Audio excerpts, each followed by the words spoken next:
jos asetetaan Ukrainan voitto edes niin kuin tällaisessa niin kuin yleistason puheessa tavoitteeksi, niin sehän tarkoittaa Venäjän asevoimien voittamista konventionaalisessa sodankäynnissä. Se tarkoittaa Venäjän asevoimien murjomista niin hirvittävän huonoon kuntoon, että ne eivät pysty pitämään enää edes yksittäistä asemaa Kertsinsalmen Krimin puolella, ja sellaisen tavoitteen mittaluokkahan täysin massiivinen, se on ihan hillitön, ja mun on vaikea uskoa, että se onnistuisi niin kuin pelkästään pyssyjä lähettelemällä ja vähän granaattia tuottamalla.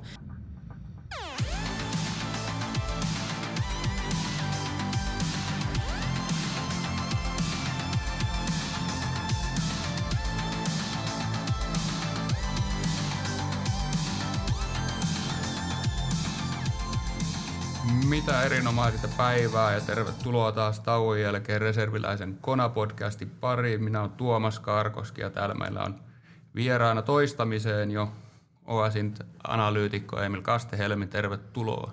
Kiitoksia.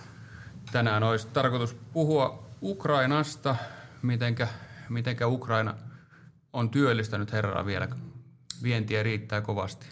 Jatkuvasti voisi sanoa, että sota jatkuu, siinä on erilaisia skenaarioita, erilaisia käänteitä jatkuvasti ja työllistää niin kuin suomalaisen ja ulkomaisen median kuin erinäisten tietotuotteiden ja raporttien muodossa. Ei ole vähenemään päin ainakaan. Ei kyllä siltä näytä. No miten lähdetään suoraan tuosta aiheeseen. Tuossa viikonloppuna oli Sveitsin rauhankonferenssi, niin jos sitä vähän summaisi, niin että mitä jäi käteen, että 80 maata allekirjoitti paperit, mutta toisaalta sitten siellä oli isoja maita, Intia, Saudi-Arabia, ketkä ei allekirjoittanut, mitä tästä niin kuin konkreettisesti jäi käteen vai jäikö mitään? No kyllä siinä nyt jälleen kerran saatiin useampia kymmeniä maita tässä Ukrainan niin kuin viitekehyksessä enemmän tai vähemmän ehkä sitoutumaan sitten tähän tukemiseen tai ainakin jotenkin vähintään siihen, että ollaan henkisesti samalla puolella. Se, että miten sitten nämä eri maiden toimet käytännössä konkretisoituu, niin se on toinen kysymys toki. Ongelmahan tässä oli myös se, että eihän tässä ei niin kuin tavallaan rauhasta sinänsä päästy sopimaan, koska sodan toinen osapuoli, hyökkääjä, ei ollut läsnä, joten on niin kuin sikäli mahdoton tavallaan luoda rauhaa sellaisessa tilanteessa, jossa toinen osapuoli puuttuu kokonaan. No mitenkä ylipäätään, niin onko rauha yhtään niin kuin lähempänä, kun sanotaan vaikka vuosi sitten? No jos mietitään tavallaan näitä Ukraina ja Venäjän tavoitteita, niin nehän ei ole tällä hetkellä ainakaan millään lailla toisiaan lähempänä. Ne ei ole millään tavalla yhteen sovitettavissa.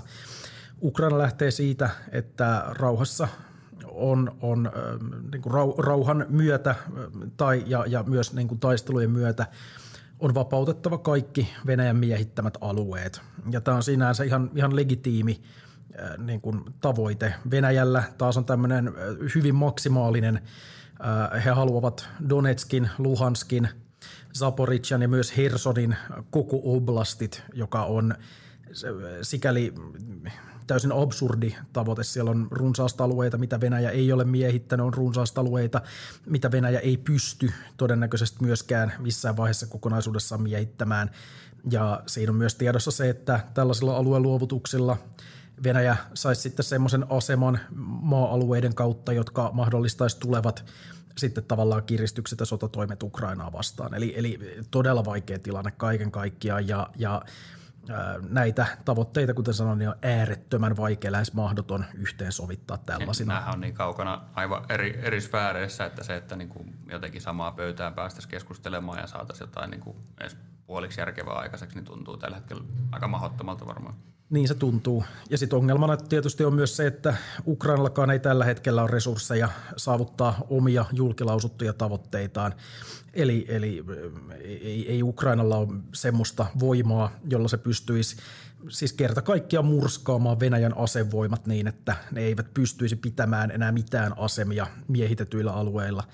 Että kaiken kaikkiaan tässä on nyt ehkä molemmilla osapuolilla tämänhetkisiä voimasuhteita tarkastelemalla semmoiset tavoitteet, joihin ei voida päästä. Kyllä.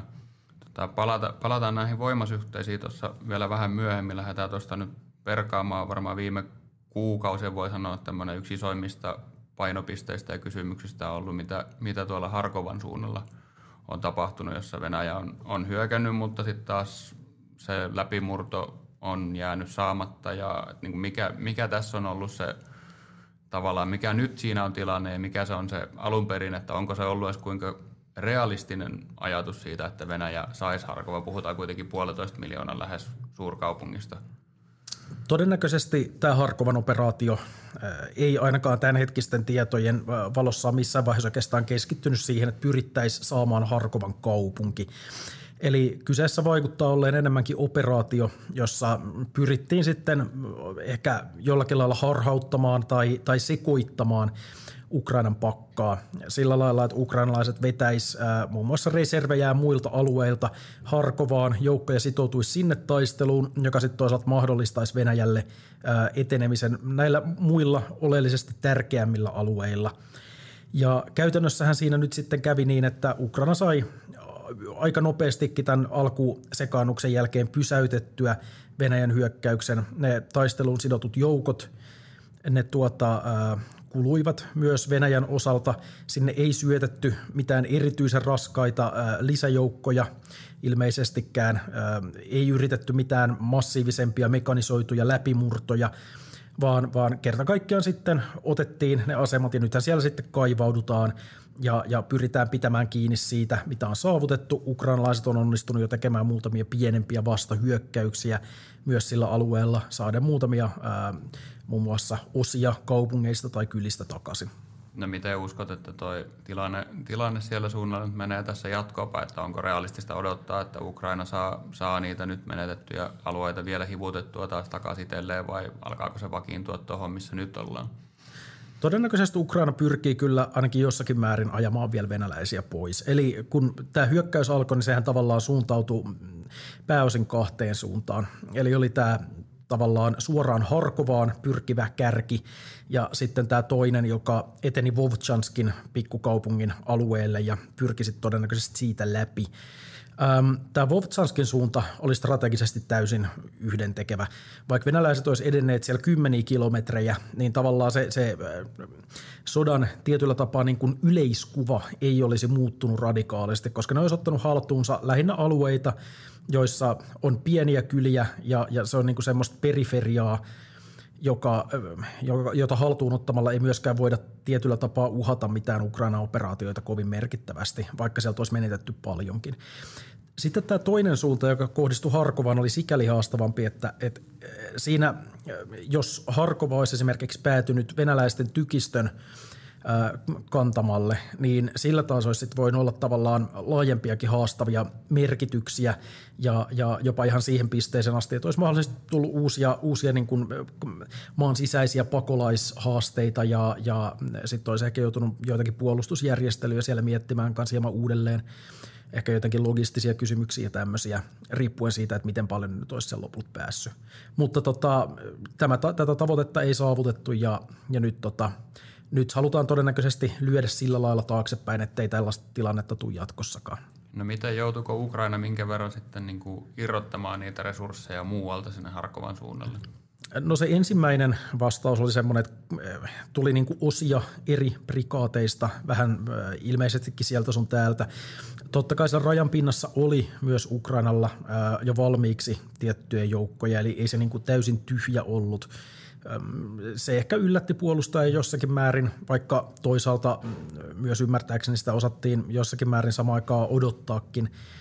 Ja näin, mutta mitään semmoista suurempaa kriisiä se ei luonut. Sinne irrotettiin myös muun muassa merijalkaväen joukkoja, ainakin muistaakseni toi 36. merijalkaväkiprikaati, niin sitä on nyt näkynyt taistelemassa siellä paljon. Ja tämähän on semmoinen joukko, joka on käytännössä niin kuin kököttänyt Hersonissa joen toisella puolella, ilmeisesti jonkinnäköisenä tämmöisenä, niin kuin, no sielläkin tietysti on siellä jokialueella niitä operaatioita, mutta että sieltä nyt yksi näistä prikaateista tai ainakin osia siitä pystyttiin ilmeisen helpostikin irrottamaan reservinä sitten tänne ilman, että operaatiot oikeastaan missään vaikuttaa ainakaan tällä hetkellä vaarantuneen. millään tavalla. Ja siellä Hersonin suunnalla nyt muutenkin tämmöisiä niin kuin prikaateja vielä jossakin määrin on, mitä varmasti voi jonkinnäköisenä reservinä sitten niin kuin pahan paikan tullen käyttää. Eli siinä mielessä tilanne ei muodostunut tavallaan niin kriittiseksi kuin venäläiset olisi mahdollisesti toivoneet. Joo. No miten sitten jos laajennetaan Harkovasta noin niin kuin yleisesti koko rintamalinjan tilanteeseen, niin kuinka jumissa se tilanne on? Että on puhuttu paljon tästä niin kuin asemasodasta, kulutussodasta, niin onko tässä, niin kuin, että näissä ollaan ja mitään niin kuin merkittäviä läpimurtoja suuntaan tai toiseen, että onko odotettavissa tai niin kuin mitään näköpiirissä edes? No venäläiset on oikeastaan jatkanut sille enemmän tai vähemmän jossakin määrin yhtenäistä hyökkäysten sarjaa oikeastaan jo viime vuoden lokakuusta lähtien, jolloin havaittiin niin kuin tämmöisiä laajempia mekanisoituja pyrkimyksiä jonkinnäköisiin murtoihin Avdiivkan suunnalla.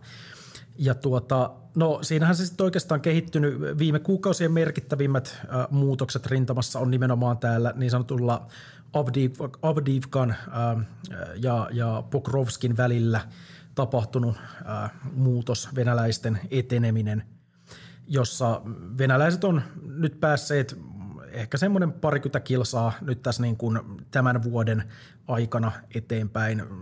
Sehän tietysti on nyt jokaiselle selvää, että kyseessä ei ole mikään niin kuin massiivinen tavallaan läpimurto sinänsä. Siellä on hiljalleen onnistuttu jurnuttamaan kylä toisensa jälkeen, saatu lyötyä väsyneet puolustajia taaksepäin asteittain. Mutta siitä huolimatta, että Ukrainalla on näitä niin kuin ilmiselviä vaikeuksia muun muassa miesten, ammusten ja kaluston kanssa, niin siitä huolimatta se puolustustaistelu on kuitenkin onnistunut melko hyvin. Venäläisille on pystytty tuottamaan raskaita tappioita ja vielä ollaan niin kuin, tai ei olla menetetty mitään täysin kriittistä, joka mahdollistaisi nyt sitten jotain täysin uutta ja uhkaavaa venäläisille. Ongelmia tietysti tämmöinen niin kuin tilanne tuottaa ja siellä tiettyjä vaikka pääteitä uhataan kohtapuoliin yövakavammissa määrin, mutta kaiken kaikkiaan tilanne on vielä sellainen, että niin kuin se pystytään ikään kuin pitämään hallussa.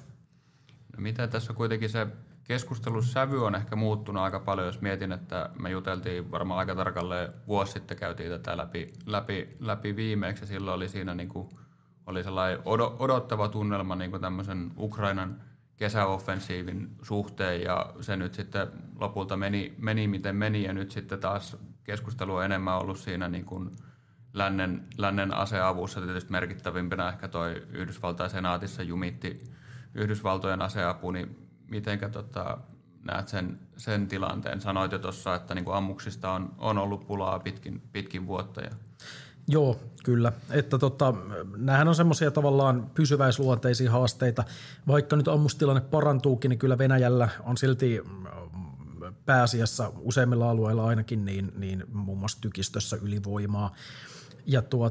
Ja muutenkin, että Venäjällä on tällä hetkellä siis kertakaikkinen yliote ja myös esimerkiksi tämä joukkotilanne on semmoinen, joka suosii Venäjää tälläkin hetkellä. Ukrainassa meni näitä tiettyjä muun muassa mobilisaatiolakeja läpi, mutta ne ei ole vielä niin kuin ratkaissut sitä kokonaisongelmaa. Siellä on edelleen alimiehityksellä taistelevia prikaateja ja muuta. Eli kyllä mä niin kuin näistä avusta huolimatta, niin se iso kuva on edelleen tavallaan haastava ja sitten kun siinä on myös kyse siitä, että kun mietitään nyt vaikka tätä Yhdysvaltojen aseapupakettia, niin se oli niin kuin kertaluonteinen juttu, ei ole tietoa milloin mahdollisesti tulee seuraava vai tuleeko seuraavaa, todennäköisesti ei ainakaan samassa mittakaavassa, niin siinä on myös vähän vaikea rakentaa niin kuin strategiaa tällaisen tilanteen päälle. No miten sitten, jos unohdetaan Yhdysvallat, niin miten Euroopan rooli tässä oli nyt eurovaalit ja että onko sitä kautta niin kuin muutoksia tulossa ja mikä se on se yleinen niin kuin, että konsensus siitä auttamisesta, että onko sellaista? Kyllähän semmoinen konsensus sikäli tällä hetkellä vielä on ja kyllähän tässä rauhankokouksessakin nähtiin, että Euroopan maat sikäli seisovat Ukrainan takana. Von der Leyen taisi todeta jotakin semmoista, että autetaan niin pitkään kuin tarvitaan tai jotain tämmöistä. Ongelma toki on se useimmissa näiden Euroopan maiden apupyrkimyksissä, että niistä puuttuu konkretia hyvin vahvasti. Eli kun sanotaan, että Ukrainan on voitettava tai autetaan niin pitkään kuin tarvitsee, niin nehän on kivoja korulauseita, mutta tavallaan se ei niin kuin tarkoita yksisteen mitään.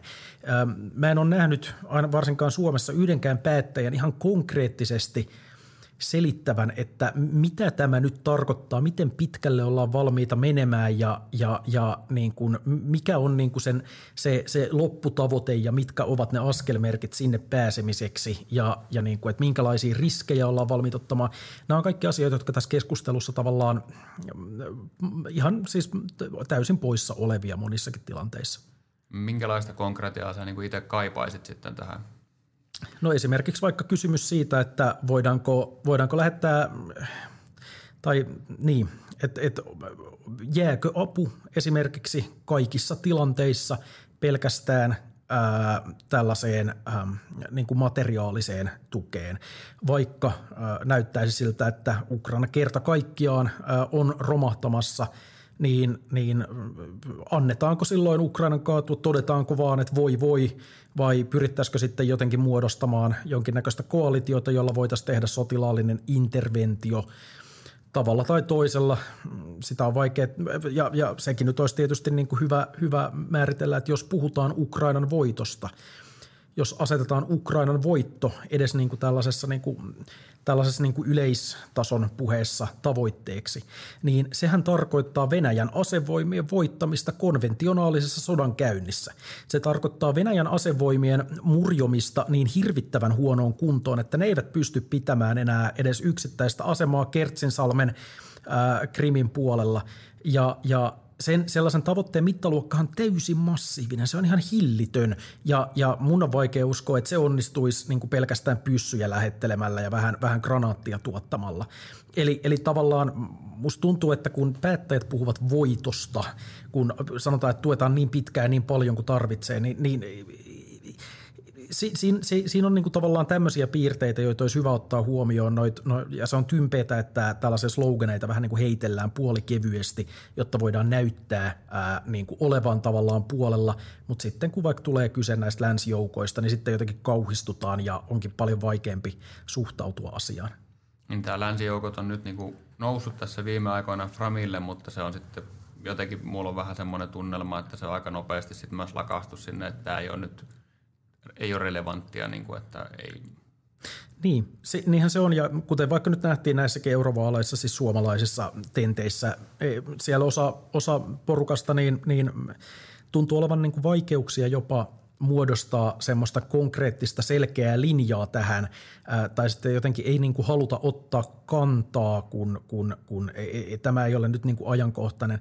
Ja mun mielestä se ehkä kuvastaa taas tässä niin kuin Ukrainankin tukemisessa ehkä tämmöistä niin kuin reaktiivista otetta, että ei niin kuin etupainoisesti pyritä valmistautumaan tämmöisiin kysymyksiin.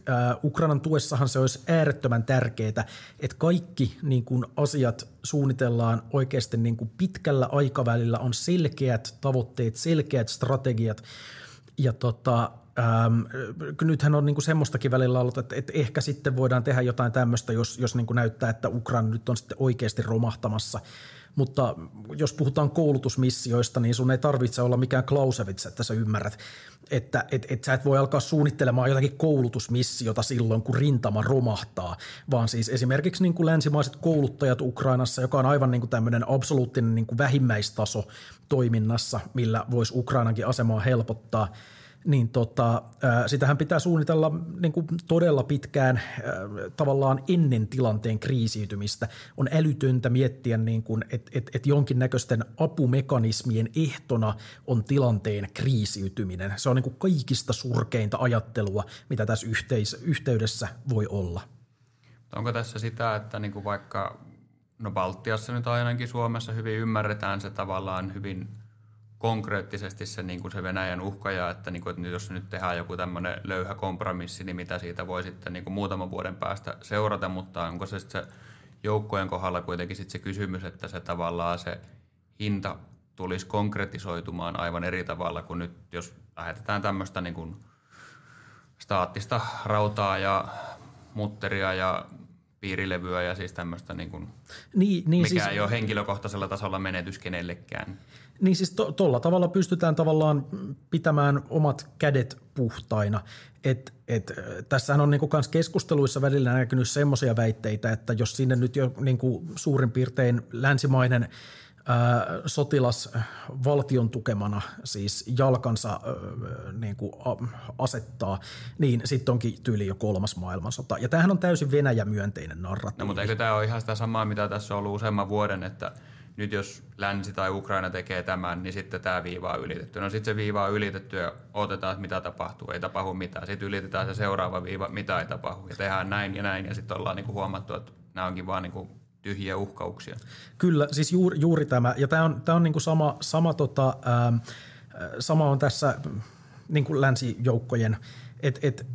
Voi toki olla, että jos länsimaat lähettäisi sinne joukkoja laajemmankin esimerkiksi jonkinnäköisen rauhanturva- ja koulutusmission esimerkiksi, niin voi olla, että Venäjä haluaisi vaikka kostaa sen tekemällä jotakin sabotaasi-iskuja tai jotakin tämmöisiä, mutta kyllä se nyt on ihan ymmärrettävää, että ei Venäjä pysty nyt niin kuin NATOa haastamaan tavallaan tämmöisessä niin kuin konventionaalisessa voimassa.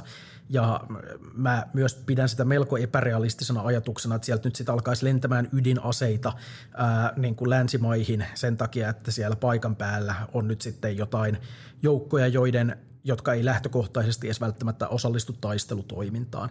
Ja siitä sitten puhutaan kuitenkin, niin kuin suomalaisissakin TV-tenteissä on kuitenkin puolueiden puheenjohtajia, ainakin joku heistä sanonut, että tässä on niin kuin 3. maailmansota, jos sinne tällä lailla lähetettäisiin länsijoukkoja. Ja tämähän on 100% Venäjää myötäilevä narratiivi. Niin kauan kuin Venäjä saa pidettyä tässä taas tämmöistä, kuten sanoit, niin tämmöistä niin kuin punaisten linjojen, punaisten lankojen vähän niin kuin narratiivia yllä, että taas tapahtuu jotain täysin kauheaa, jos tämmöinen tukielementti laitetaan peliin, niin se on heille myönteistä. Tietysti he haluavat pitää länsijoukot ulkona Ukrainasta, koska se olisi niin valtavasti hyödyllistä Ukrainalle ja niin kuin tällä lailla. Eli kyseessä on kuitenkin lähtökohtaisesti jälleen kerran niin kuin bluffi, jos ajatellaan järkevästi, eikä tavallaan ajatella jonkun semmoisen niin kuin reaktiivisen, hieman ehkä Venäjän syöttämän pelkonarratiivin myötä. Mutta sitten toisaalta taas just tämä pelkonarratiivi kuitenkin toimii niin kuin siellä, kun se ydinasepelote on siellä takalautana, niin se kuitenkaan ei varmaan niin kuin ole poistumassa mihinkään, vaikka on nähty, että no nyt tästä ei mitään seurannut, niin se kuitenkin jollain tasolla häilyy siellä mukana. Kyllä, totta kai. Siis totta kai tämä on ihan selvä. Se on tietysti niin kun tarkastellaan isoja niin kun geopoliittisia, turvallisuuspoliittisia kysymyksiä, niin tietenkään tätä niin kun tällaisen pelotteen olemassaoloa ei voi sivuuttaa. Eli kyllä se on totta kai niin kun huomioitava, mutta sitten toisaalta pitää myös tarkastella sitä muuta, että mikä nyt sitten lopulta on todennäköistä ja mikä on tavallaan semmoista, joka voisi jollakin lailla hyödyttää Venäjää. Mä ymmärtäisin, että jos vaikka NATO päättäisi, että aloitetaan tukeva offensiivi kohti Viipuria, siis niin tuommoisessa tilanteessa se tietysti olisi, silloin olisi todennäköisesti ihan aitoa riskiä, mutta niin kuin nykyisessä tilanteessa, niin siinä, että sinne menisi vaikka Valko-Venäjän vastaiselle rajalle vapauttamaan ukrainalaiset prikaatit, länsimaiset rauhanturvaajat tai Transnistrian suuntaan kouluttajia, niin se, että siitä nyt niin kuin päätettäisiin, että no nyt on sitten ydinsota ja nyt tuhotaan, niin kuin, että tämän päätöksen myötä länsimaat ja Venäjä nyt murjovat toisensa kivikaudelle ydinaseilla, niin mun on jotenkin aika niin kuin vaikeaa nähdä, että siellä tämmöinen päätös Venäjän päädyssä tehtäisiin. No miten tekeekö Suomi sun mielestä tarpeeksi Ukrainaa eteen tällä hetkellä? Kyllähän Suomi tekee siis niin kuin suhteessa, kun tarkastellaan sitä, että kuka on nyt niin kuin auttanut suhteessa maan kokoon, niin kyllähän Suomi tekee ehdottomasti osansa, että sitä niin kuin ehkä tässä tilanteessa just toivoisin vähän viitata muun muassa tähän niin kuin länsimaa-kysymykseen ja näin, että voitaisiin olla tavallaan etunojassa tuomassa niitä semmoisia uusia ratkaisuja, joilla voitaisiin olla konkreettisesti lähempänä niitä tavoitteita, joita kuitenkin puhutaan, joista niin kuin puhutaan poliittisella tasolla. on ymmärrettävää, että Suomi nyt ei voi kuitenkaan niin kuin määräänsä enempää sinne myöskään syytää tavaraa, koska on nämä omatkin tarpeet, jotka on kerta kaikkiaan siis pakko tunnistaa ja niin kuin näin. Mutta niin kuin, vaikka tämä länsijoukkojen osalta, niin Ranskahan on myös käyttänyt tällaista niin kuin poliittista pääomaansa asian ja keskustelun herättelyksi, joka on sitten myös tärkeitä esimerkit ja niin kuin tämmöinen niin kuin poliittinen aloite, ehkä hieman niin kuin tämmöisessä mähmivässä ja häilyvässä liittoumassa, niin on myös tosi arvokasta. Kyllä.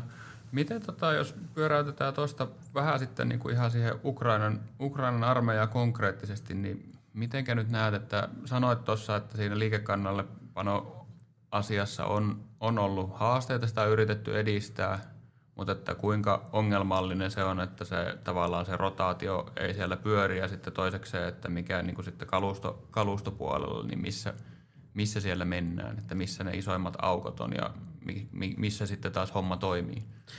No tällä hetkellä muun muassa tämä kalusto, jota sinne lähetetään ja joka niin kuin päätyy siellä käyttöön, niin siinä on ehkä niin kuin haaste se, että varsinkaan niin kuin tämmöistä mitään raskaampaa kalustoa ei tietyllä tapaa tule siinä määrin, että Ukraina pystyisi vaikka rakentamaan jotenkin niin kuin nopealla tahdilla uusia mekanisoituja yhtymiä esimerkiksi. Tosi iso osa tavarasta menee siis yksinkertaisesti olemassa olevien tappioiden korvaamiseen.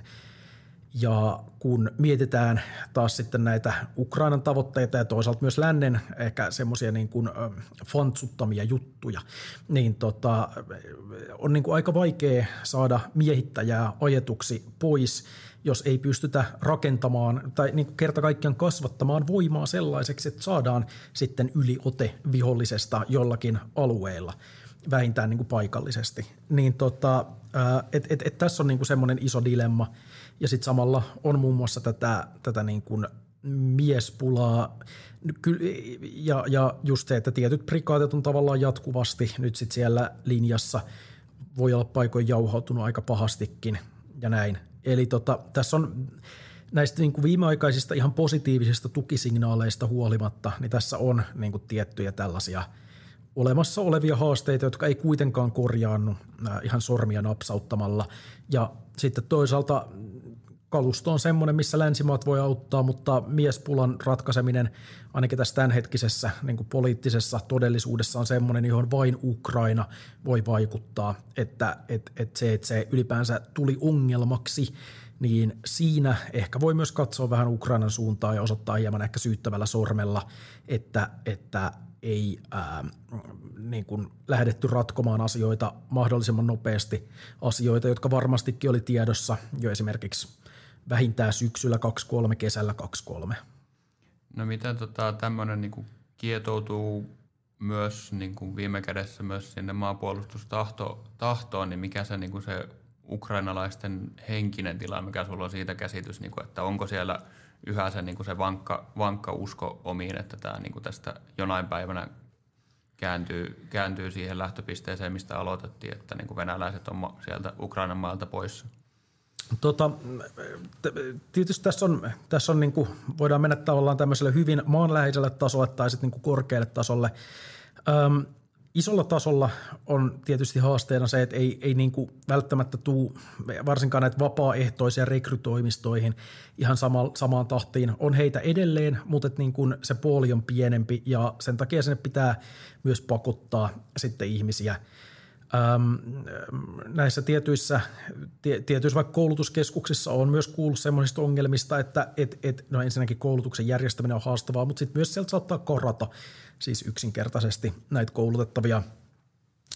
Tietysti nämä on tämmöisiä niin kuin anekdootteja, tosi vaikea sanoa, että mikä se niin kuin kokonaiskuva tässä on, mutta sitten vaikka se, että mitä keskusteluja mä oon henkilökohtaisesti käynyt, sitten taas rintamalla olevien tyyppien kanssa, mä olin siis tuossa just hiljattain Ukrainassa, niin siellähän kaikki on niin kuin todella kovalla maanpuolustustahdolla edelleen. Ja mä en nyt puhu mistään siitä, että mun eteeni on marssitettu, vaan jotain niin kuin tavallaan tämmöisiä handpicked tyyppejä, joiden on tarkoitus toistella jotain tiettyä narratiivia, vaan siis ihan voisi sanoa niin kuin orgaanisesti se maanpuolustustahto, ainakin siellä rintamalla, on edelleen todella kovaa. Ei siellä ole mitään tämmöistä luovuttamismentaliteettia havaittavissa tiukoissakaan paikoissa. Eli kyllä siinä on niinku tavallaan selvää se, että taistelutahtoa löytyy ja ymmärretään, että tämä on niinku eksistentiaalinen taistelu, mutta sitten siinä on se puoli, että kaikkia kuitenkaan sit niinku se sotatoimiin osallistuminen, sotiminen ei sitten ihan riittävästi inspiroi, ja sitten toisaalta myös se maan niinku lainsäädäntö, niin niillä on vaikeuksia ratkoa sitä tilannetta silleen, että ongelmat kaikkoa ja se toisaalta oikeuslaitos on myös sillä lailla tehoton, että tavallaan tämmöisiä niin kuin välttelijöitä saattaa olla hyvin vaikea rangaista silleen tehokkaasti, että se pelote olisi niin kuin riittävä.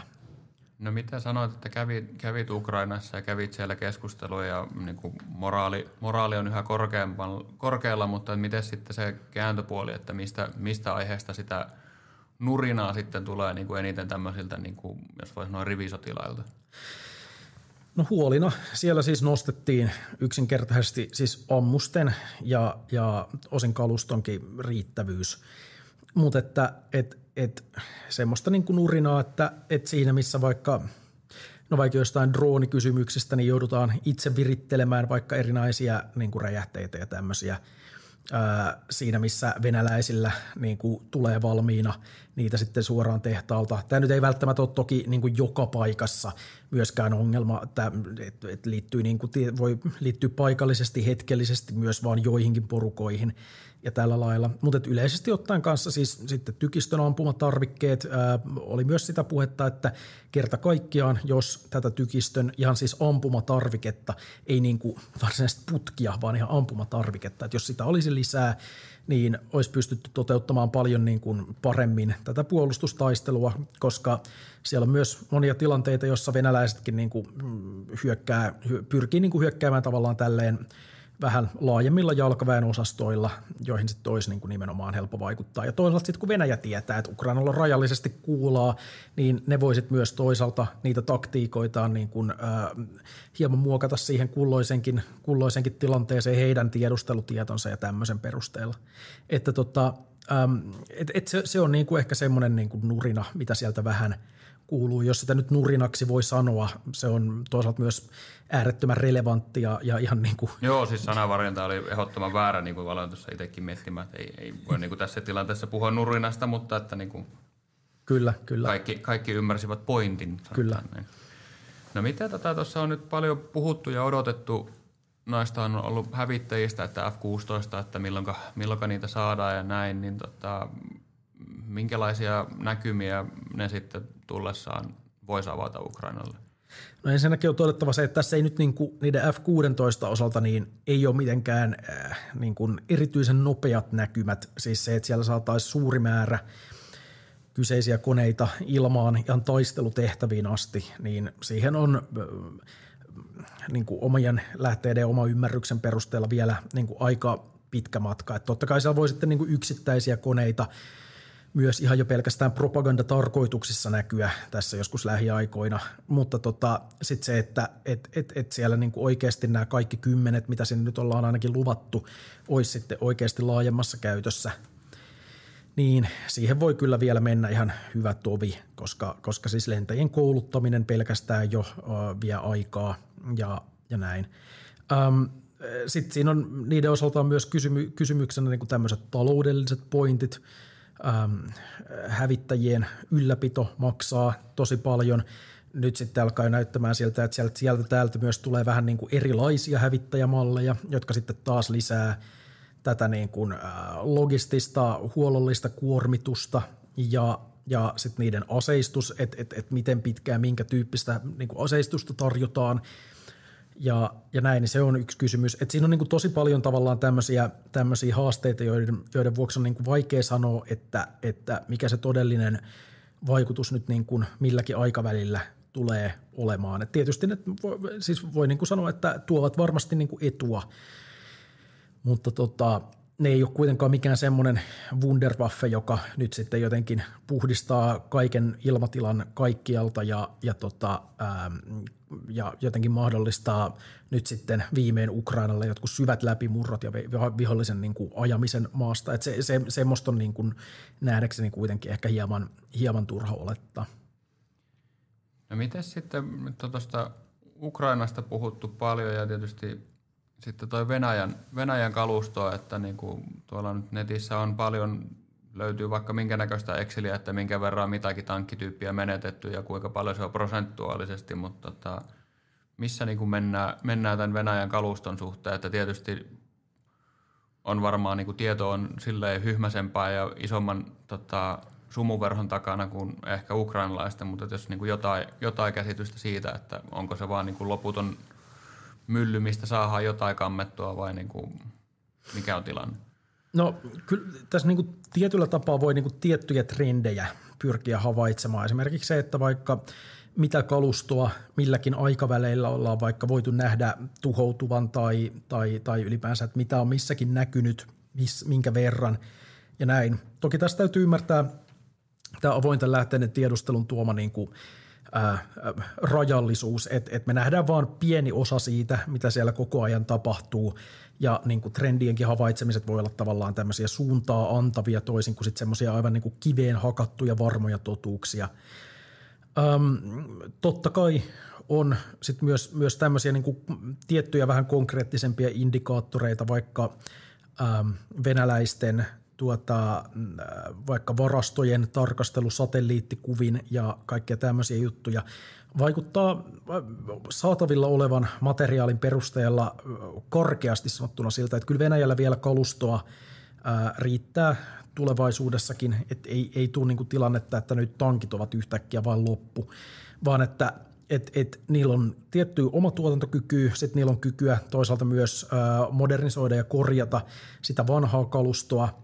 Et ehkä se niinku iso trendi saattaa olla se, että modernia kalustoa tulee niin kuin, yhä rajallisemmin siinä, missä sitten tavallaan tämmöinen modernisoidun vanhemman kaluston määrä todennäköisesti nousee tässä, että varsinkin jos konflikti nyt jatkuu vielä vuosia, ja on siellä paikoin niin kuin tämmöistä kehitystä nähtykin jo nyt, että tämä ei ole niin kuin tavallaan mikään täysin uusi juttu, mutta tämmöinen trendi jatkuu. Venäläiset on tietysti myös menettänyt tässä nyt niin kuin viime aikoina aika poikkeuksellisenkin paljon tätä tavaraa, eli sekin ehkä sitten vaikuttaa paikallisesti niin, että sitten ei vaikka ole olemassa tämmöisiä niin kuin edellytyksiä läpimurtoon siinä mielessä, että vaikka siellä nyt saadaankin just joku kylä vallattua, niin se, että onko siellä tavallaan tämmöistä voimaa, joka voi sitten hyödyntää sitten jotakin tämmöistä paikallista taktisen tason voittoa, saada siitä oikeasti murtoa, niin tämmöisten voimien puutetta sitten vaikuttaisi ehkä ainakin paikallisesti olevan, mutta jälleen kerran näistä on haastavaa kerta kaikkiaan sanoa mitään tämmöisiä niin kuin täysiä totuuksia. Ja toki ehkä lisättäköön siihen sitten se, että sitten on niin kuin tiettyjä tämmöisiä toiminnallisuuksia, joiden tuhoaminen on niin kuin Ukrainalle vielä niin kuin keskeisempiä saavutuksia, niiden korjaaminen tai oikeastaan ei korjaaminen, vaan uusiotuotanto on kalliimpaa, kestää kauemmin, kuten nyt vaikka näitä ilmatorjuntajärjestelmiä, joita viime aikoina, ilmatorjuntaohjusjärjestelmiä, joita on viime aikoina poksunut vähän enenevissä määrin, mutta siinäkin on toisaalta sit se kysymys, että niiden tuhoaminen ei niinku suoranaisesti välttämättä kuitenkaan muutu sitten tavallaan tuloksiksi taistelukentällä, jos jossain Krimillä nyt räjähtelee joku S-300, S-400 patteri. Mutta eikö on näissä kuitenkin varmaan myös jonkinnäköinen semmoinen, niin kuin kuvittelisin ainakin semmoinen moraalia nostattava, että kun saadaan just joku tommoinen S-300 tai muu tämmöinen arvokas asejärjestelmä nurin, niin onhan sillä sitten varmaan myös sitä semmoista niin kuin ruokkivaa, että maailma ei ole niin pessimistinen.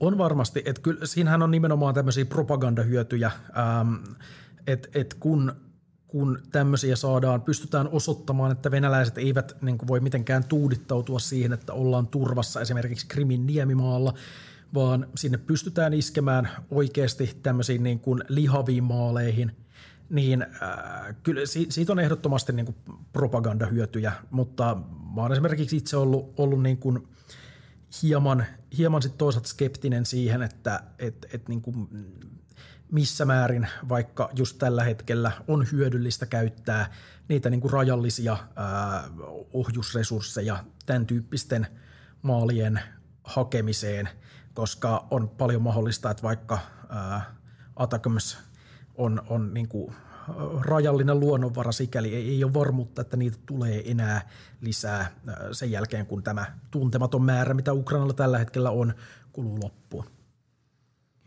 No, mitä jäi tästä kiinnostamaan, että niin kuin mitä sitten, kannattaisiko niitä vaan pitää niin kuin jemmassa sitten jotain vielä parempia kohteita ja mitä ne vielä paremmat kohteet mahdollisesti voisi sitten olla?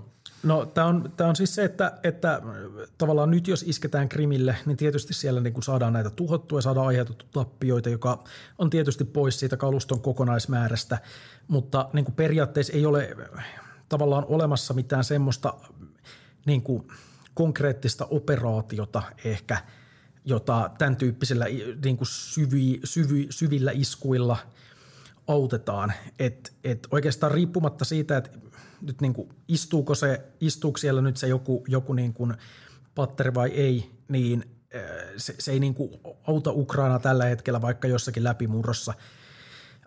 Tietysti niillä on niin kuin hyötyjä siinä, että kun sinne pystytään vaikuttamaan, niin vaikka niin kuin ilmailutoiminta voi myös siinä ohessa sitten vaikeutua Venäjällä, joka sitten voi vaikka Hersonin suunnalla toisaalta niin kuin hillitä tavallaan sitä painetta sinne ja pystytään ehkä myös näihin tavallaan niin kuin vaikuttamaan siihen, että millä Venäjä pystyy iskemään ja minnekin, mutta niin kuin se kokonaiskysymys on se, että mihin tavallaan nyt juuri tällä hetkellä tällaisia niin kuin arvokkaita rajallisia resursseja kannattaa projisoida ja onko nyt sitten se, no tämä nyt on tietysti semmoinen, mistä mulla jälleen kerran rajallinen tieto, koska en tiedä montako Atacams niin kuin ohjusta Ukrainalla on, mutta nämäkin on ehkä semmoisia skenaarioita, mitä on tavallaan ihan siinä mielessä mielekästä pyöritellä, mikä toiminta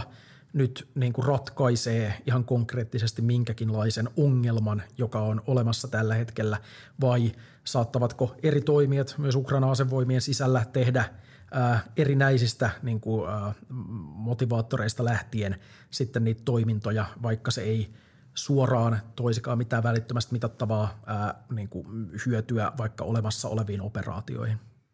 Kyllä. Mites mä tarjoan sulle tässä vaiheessa vähän kristallipalloa ja katsotaan eteenpäin. Sanotaan, että näin tähän asti käydyn keskustelun perusteella niin voisi varmaan luonnehtia, että olet hivenen pessimistisellä kannalla Ukrainan näkymien suhteen. Kyllä mä valitettavasti tällä hetkellä niin kuin oon ainakin siinä mielessä, että miten Ukraina pystyy tavallaan saavuttamaan näitä julkilausuttuja tavoitteitaan. Siinä on myös niin kuin haaste se, että mä en riittävästi luota ehkä myös siihen niin kuin länsimaiseen liittoumaan, koska siellä on sitten taas taustalla sen verran semmoista ehkä niin kuin epäkonkretiaa ja pelkoja ja sitten toisaalta muuttujia esimerkiksi vaikka Yhdysvaltojen presidentinvaalien muodossa, että on niin kuin tavallaan tosi vaikea rakentaa mitään semmoista konkreettista, just kuten usein on maininnutkin tästä strategiasta, niin kuin konkreettista strategiaa nyt sitten niin kuin oikeasti pitkälle vuosien päähän tulevaisuuteen tällaisilla pelimerkeillä. Että se ei ole kokonaan Ukrainan vika. Ukrainallakin on niitä asioita, joita se olisi voinut hoitaa toki paremmin, mutta tämä kokonaisuus on vaan siis kerran kaikkiaan vaikea.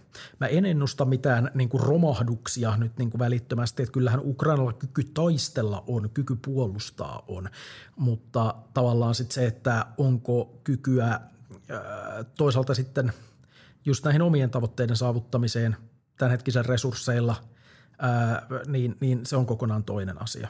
No miten esimerkiksi tuleva talvi niin kuin ukrainalaisten siviilien näkökulmasta, että on paljon ollut siitä, miten Venäjä on iskenyt sähköinfraan ja pyrkii niin kuin tällä sitten sitä tulevaa talvea niin kuin hankaloittamaan sitä ihan perusarkea.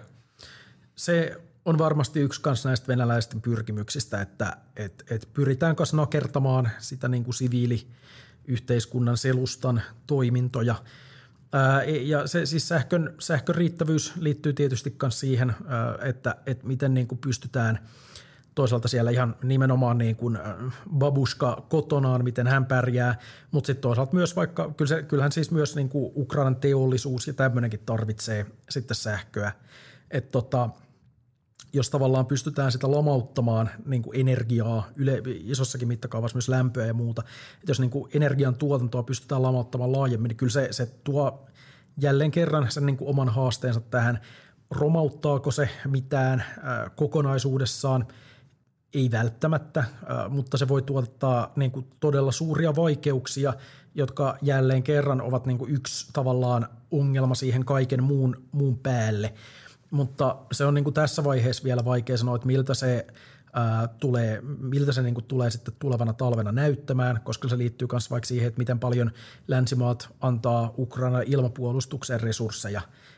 Et jos nyt niin kuin tämä Zelenskin pyynnöt vaikka lisäpatrioteista niin menevät läpi, niin se mahdollistaa sitten ehkä yhä useampien tämmöisten niin kuin keskeisten kohteiden suojaamisen, joka taas, tässä on niin kuin tosi paljon asioita, jotka kaikki vaikuttaa tietyllä tapaa kaikkeen. Mä aina itse jotenkin, kun kysytään tulevaisuudesta, niin sitten mä menen tämmöiseen ihme semanttiseen suohon ja alan tämmöiseen toisaalta vaiheeseen. No mutta toisaaltahan kun varmasti ei voi sanoa, niin silloinhan sitä pitää sitä toisaalta korttia pelata. Mutta mainitsit tuossa noin Yhdysvaltojen presidentinvaalit loppuvuodesta, niin kuinka iso uhka-mahdollisuus, että siitä nyt on varmaan aika vaikea sanoa muutakin kuin toisaalta ja toisaalta.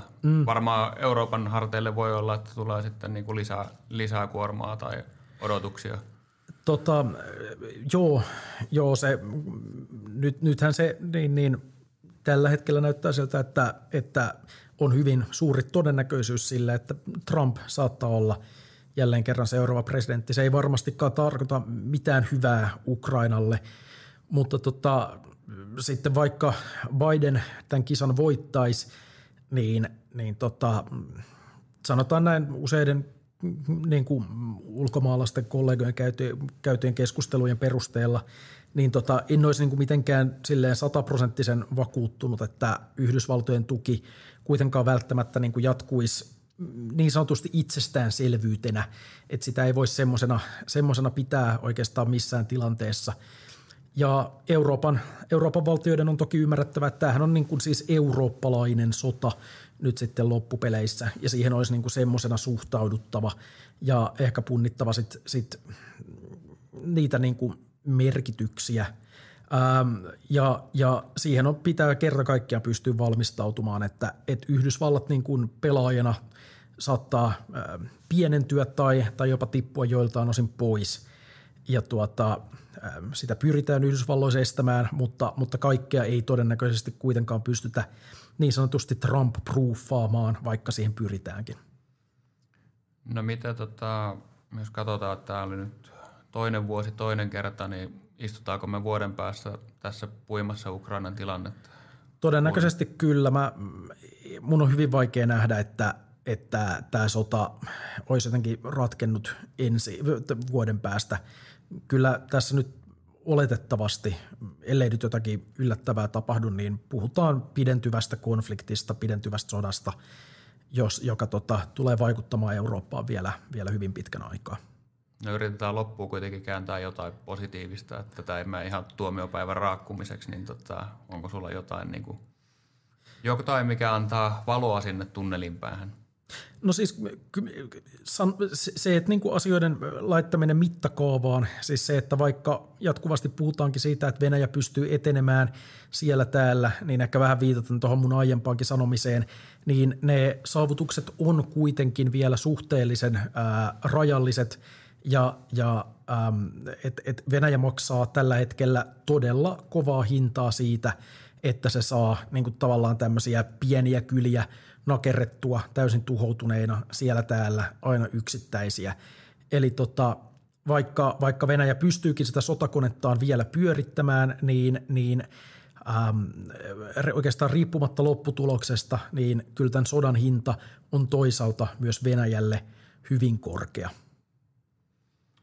Ja näin. Mä jäähän seuraamaan, mihin tilanne Ukrainassa kehittyy. Kiitos jälleen, kun tulit vieraaksi. Tämä varmaan monelle avasi hyvin tälleen napakasti. Toivottavasti. Että missä mennään ja mitä on tulossa. Ja ei muuta kuin seuraavaan kertaan ja lepoa.